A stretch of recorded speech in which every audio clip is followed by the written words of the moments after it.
मोदी मंत्रिमंडळाचं खाते वाटप आता जाहीर झालंय आणि जी ताजी पहिली माहिती समोर येते त्यानुसार नितीन गडकरी यांना केंद्रीय रस्ते वाहतूक मंत्रालय देण्यात आलंय। अजय टमटे आणि हर्ष मल्होत्रा हे परिवहन राज्यमंत्री असतील। गडकरींना पुन्हा एकदा रस्ते वाहतूक मंत्रालय देण्यात आलेलं आहे। मोदी मंत्रिमंडळाचं खाते वाटप आता जाहीर झालेलं आहे। एक एक करून नावं आणि त्यांची खाती देखील आता समोर येतील। मात्र नितीन गडकरींना पुन्हा एकदा रस्ते वाहतूक मंत्रालय जे त्यांचं आवडतं खातं समजलं जातं तेच देण्यात आलेलं आहे। थेट जाऊया दिल्लीला। आमचे प्रतिनिधी रामराजे शिंदे आता आपल्या सोबत फोनवरून जोडले गेले। तर रामराजे, खाते वाटपात अजून कोणती नावं आणि खाती जाहीर झाली आहेत? बिलकुल एक माहिती मिळते की नितीन गडकरी यांना पुन्हा एकदा ट्रान्सपोर्ट मिनिस्ट्री देण्यात आल्याची माहिती मिळते। केंद्रीय परिवहन खातं जे ते नितीन गडकरी यांना पुन्हा एकदा दिल्याची माहिती मिळते। खरं तर 2014 पासून ते 24 पर्यंत नितीन गडकरी यांच्याकडे 10 वर्ष हे खातं होतं आणि देशाची जी ओळख झाली होती ती रस्त्यामुळे एक वेगळी ओळख झाली होती। पूर्ण रस्त्याचं जाळं निर्माण करण्यामध्ये यश मिळालं होतं आणि म्हणूनच नितीन गडकरी यांना हे पुन्हा एकदा परिवहन मंत्रालय दिल्याचं आपल्याला कळतंय।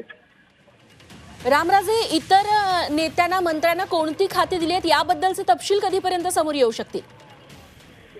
बिलकुल थोड्याच वेळामध्ये हा तपशील समोर येऊ शकतो, कारण राष्ट्रपती भवनाकडून हे संपूर्ण मंत्रिमंडळाचं जे आहे ती यादी जाहीर केली जाते।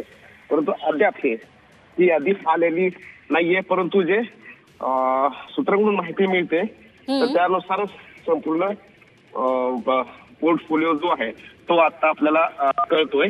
आणि जे सिनियर मंत्री आहेत खरं तर अमित शहा, राजनाथ सिंग, निर्मला सीतारामन आणि आता जे पी नड्डा सुद्धा मंत्रिमंडळामध्ये आहेत।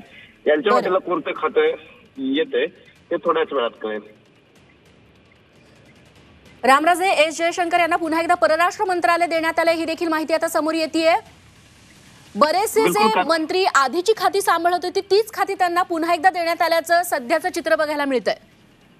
बिलकुल, कारण काल आपण पाहिलेलं आहे की एस जयशंकर यांनी वेगवेगळ्या राष्ट्रांच्या प्रमुखांशी चर्चा करण्यासाठी सुरुवात केलेली होती।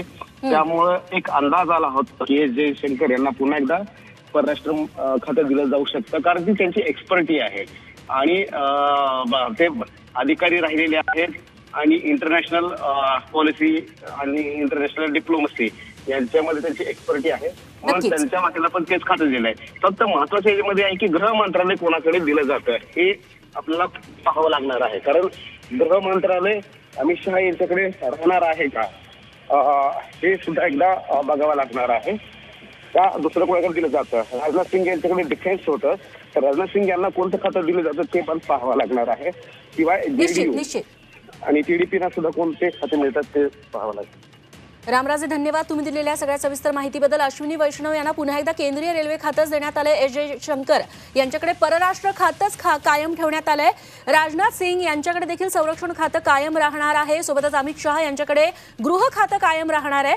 तेव्हा मोदी सरकारच्या तिसऱ्या सरकारचं हे खाते वाटप आता जाहीर झालंय।